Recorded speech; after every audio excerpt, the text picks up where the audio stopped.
Cheeky, using Sunny's room for myself, lol. That's right. Sunny can just sleep in the garden, lol. My sister Isabella and my husband Paul said this, laughing frivolously together. This is my parents' house, not just Sunny's. Exactly, Isabella is right. But the idea of Sunny divorcing Paul and me becoming the housewife of this place is starting to sound good. At Isabella's words, Paul was elated. That sounds great. With a sleazy laugh that wouldn't stop. It's hopeless, these two are beyond saving. No, I'll handle this. After being ridiculed to this extent, I can't just stay silent. Understood. But please, just give me one more day, and then I'll move all the stuff out of that room. Please. Seeing me say this and apologize, Isabella and Paul looked at each other and said, We'll wait one more day. After that, the angry me ends up selling the house, lol. My name is Sunny, 26 years old. Currently, I work from home, taking on jobs like translating academic papers through crowdsourcing. It's the 3rd year of marriage, no children, living with my husband Paul. The house we live in was originally my parents', but after they passed away early, and Isabella moved out, I continued living there.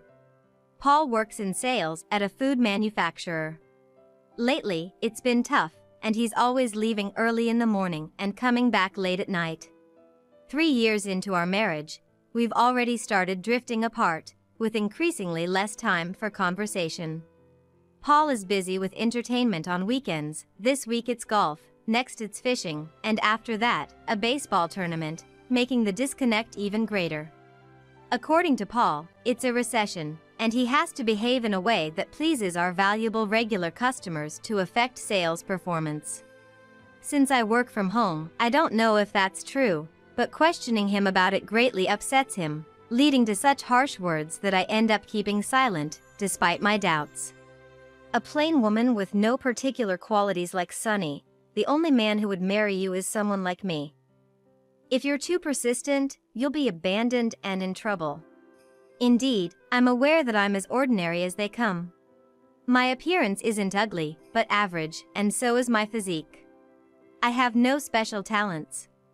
It's not that I'm being self-deprecating, but that's how I see myself. There's a reason I feel this way. My sister Isabella, 3 years my senior, lived up to her name with her striking beauty, making me face reality from a young age.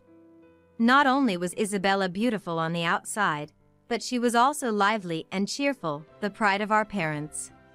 According to my mother, Isabella was beautiful from the moment she was born, so much so that they couldn't help but name her Isabella. As for me, lacking any notable features, they named me Sunny, hoping my life would be bright. If there was any area where I surpassed Isabella, it was perhaps my slightly better grades. Thanks to that, I didn't trouble my parents and was able to go to the high school and university of my choice on a scholarship. Isabella, on the other hand, got whatever she wanted by merely asking. Not just from our parents, but from relatives, neighbors, and various others, living as she pleased. Though she graduated from high school, she didn't work much afterward, dabbling in part-time modeling and living off allowances. When Isabella learned that I got into a top state university straight out of high school and on a scholarship, she ridiculed me. People like you, who have nothing but their studies, at least have to graduate from a decent university. She mocked, adding, Once you're out in the real world, studies won't help you. It's all about people's skills then. As if to say she was superior in that regard, and I was not. Being constantly compared to and distinguished from Isabella made me grow into someone with no confidence.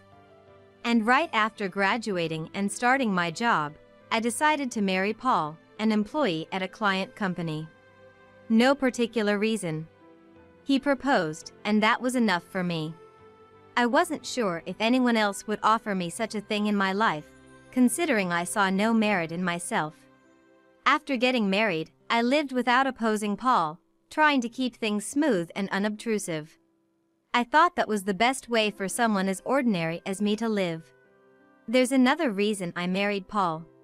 When I was 21, in my third year of university, my parents died suddenly in an accident.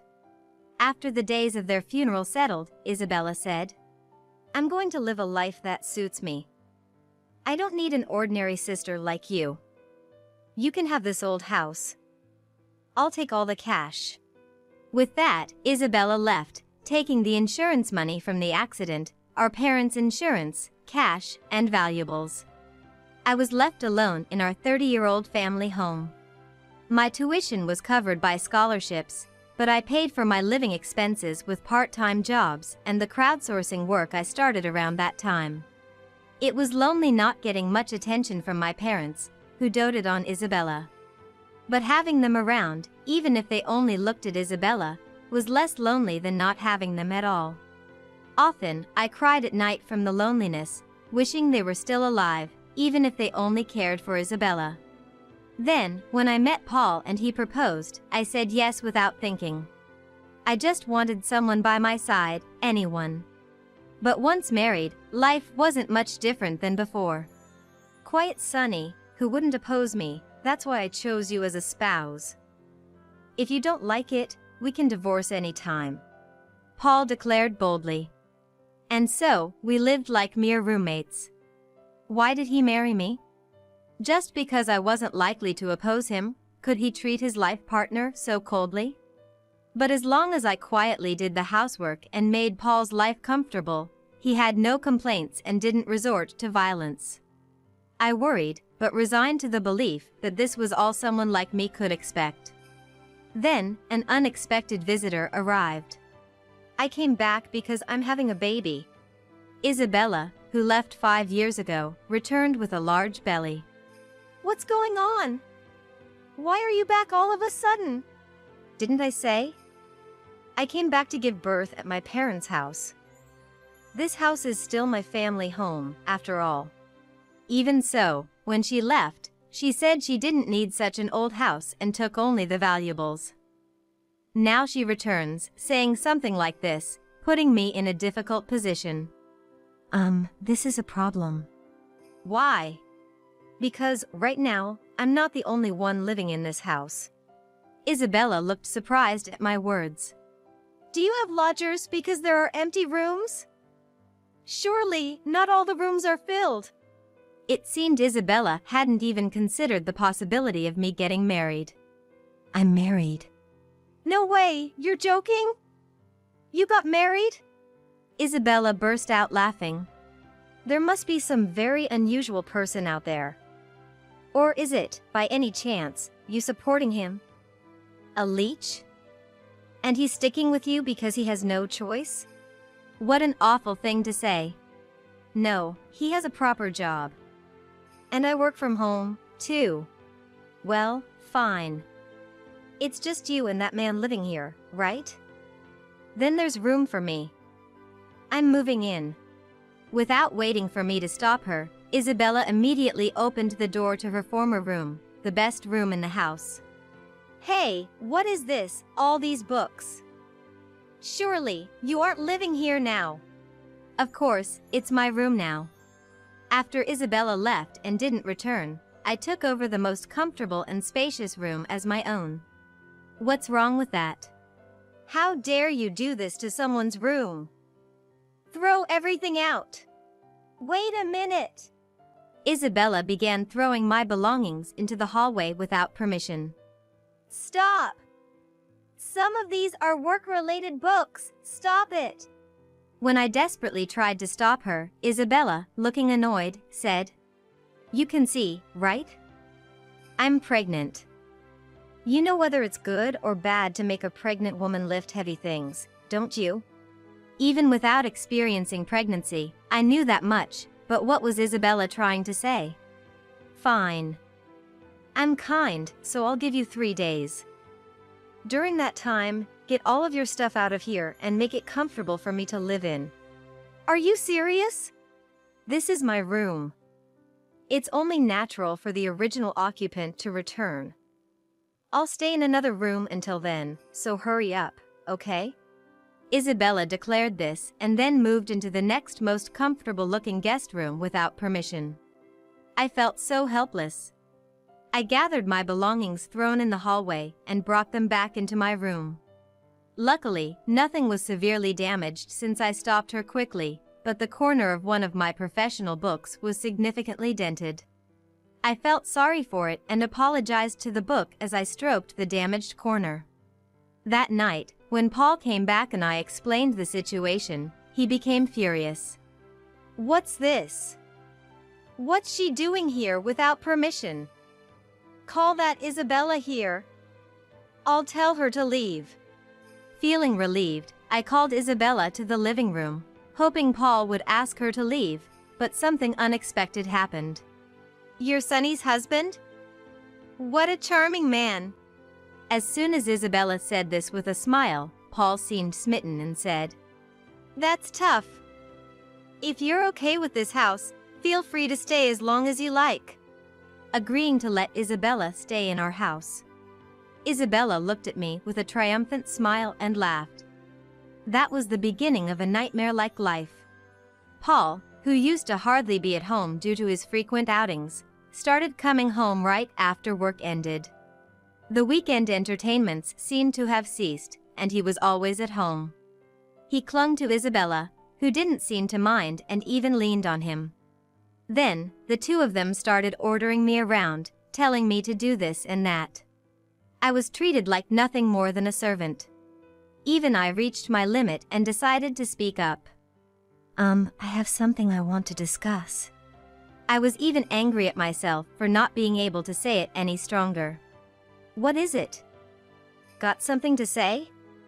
"More importantly, it's been 3 days, so I'll be sleeping in that room from tonight. If you haven't cleared it out by then, I'll throw away whatever's left."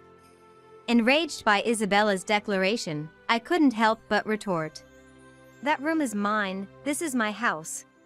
When I talked back like that, Isabella's eyes widened in surprise. Not just Isabella, but Paul, and even I myself was surprised by what I had said. It was the first time I ever talked back to Isabella or Paul like that. "Cheeky, using your room for yourself. That's right. Sonny, just sleep in the garden."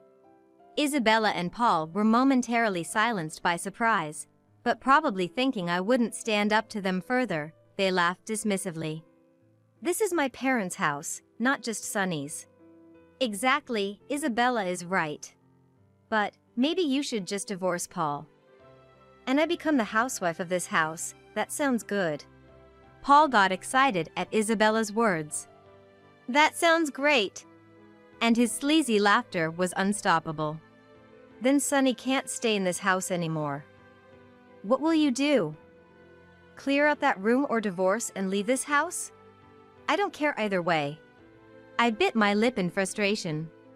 It was my attitude up until now that let them get so carried away. I was furious at myself for always being so submissive to such people. "What'll it be? If you're clearing out, I can wait a bit longer. Isabella isn't just beautiful on the outside but inside too." Despite their condescending looks and nasty smiles, I felt a small spark of anger light up within me. It's hopeless, these two are beyond saving. No, I'll handle this. After being ridiculed to this extent, I can't just stay silent. "Understood, but please, just one more day, and then I'll move all the stuff out of that room. Please." Seeing me apologize, Isabella and Paul looked down on me and said they would wait one more day. "It's okay, you don't have to rush. After all, with so much stuff, take a little more time. Just understand, that's all you need to do." "Isabella is really kind, so magnanimous." I suppressed the urge to yell. "Thank you, I appreciate it." I said my thanks and went back to my room, locking the door. Time to start cleaning up. I'll start by making some calls to look things up. As expected, it was hard to get a date that worked for the movers, and I ended up apologizing to them again, asking for a 5-day extension. They got cocky and demanded, "Treat us to good meat, expensive fruits, then we'll consider it." But I accepted their demands. Let them enjoy this moment, I'll make them pay back many times over soon. Thinking this, such expenses seemed insignificant. In fact, I felt amused by my own strength of resolve, marveling at how resilient a person can become. And on the promised day, 5 days later. Thank you for your help, please proceed. The moving company I called entered the house and moved all my belongings to a specified location. You seem to be planning a thorough cleanup. Good for you. All those musty books were such a nuisance. It'll be nice to have it all cleared out. No, I mean, I was fine with settling things with someone else and taking it easy with just you and me, Isabella. That would be nice. Maybe next time. Isabella said this with a laugh, and Paul's face melted into a sloppy, smitten smile. What a despicable man. I wonder what I ever saw in such a man to marry him. Even if I felt crushed by loneliness, I curse my past decision. But that's all right, I'm correcting that mistake now. In no time, all the belongings I had ordered were moved out and delivered to a certain location. I also requested a cleaning service, so it's significantly tidier now.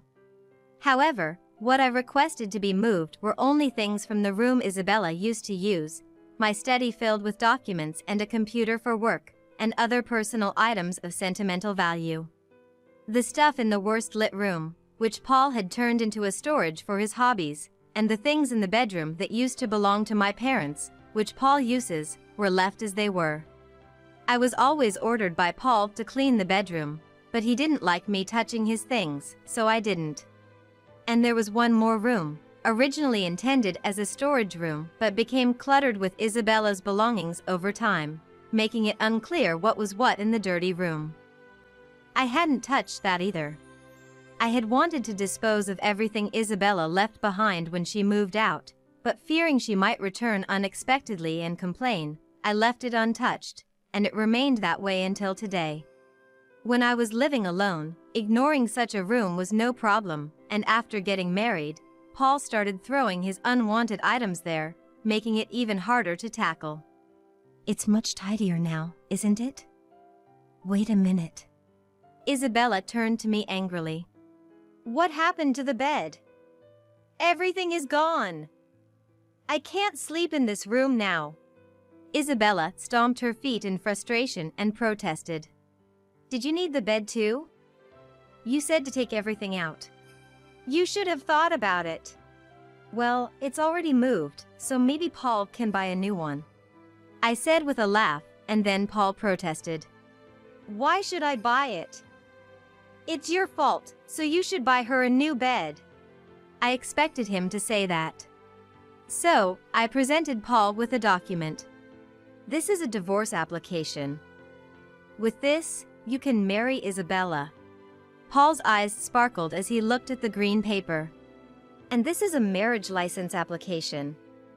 I've signed one of the witness sections, but you'll need to find someone else for the other.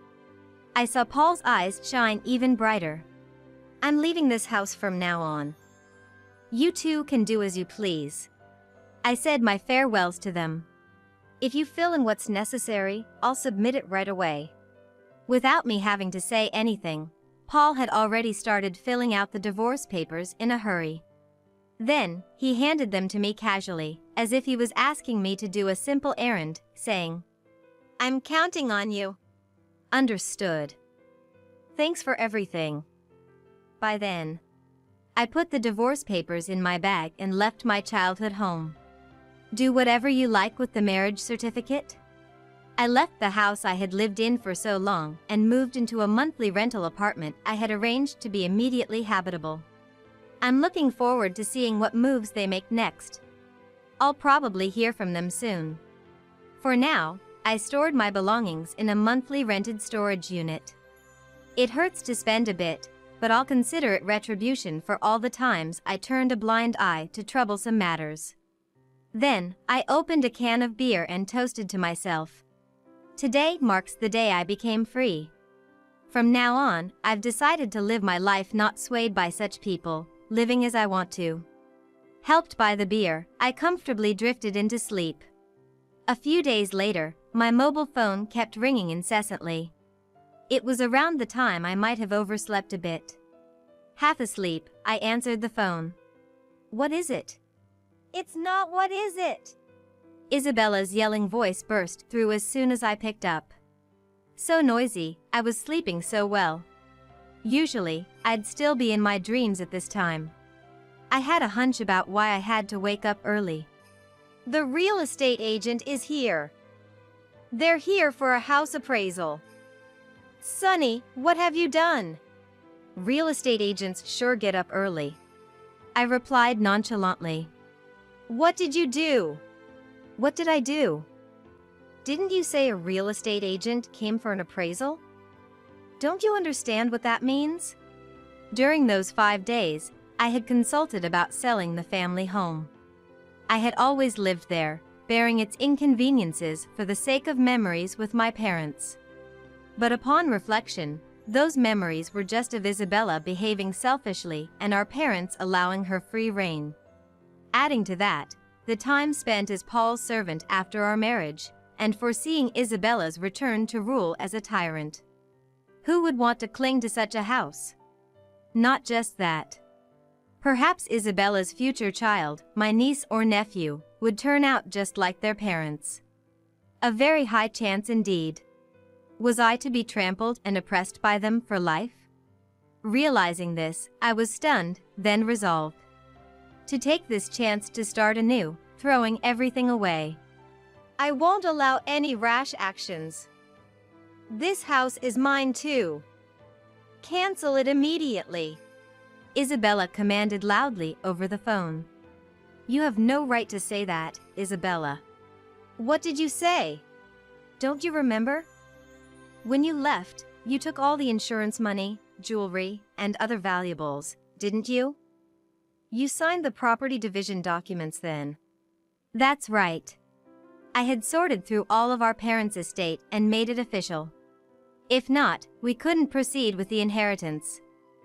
When I explained this, Isabella decided everything else was hers by default. "When you left, you said you were giving me the house. You didn't want such an old house. So, after processing the inheritance, it officially became mine." "I don't remember that. Let's divide it again now. The house is half mine too." "Monetarily, the cash and valuables you took were worth far more. Even if you contest it now, your claim won't hold." I informed Isabella of the facts with a slight smile. "If you really want half of the house, please share half of the cash you took. Then, I might reconsider." It was impossible. I had even hired a detective agency to investigate how Isabella had lived since leaving the house. She had used her subservient friends to live freely for a while. But as time passed, those friends either running out of money or facing reality, and some no longer finding the now late 20s Isabella attractive, drifted away.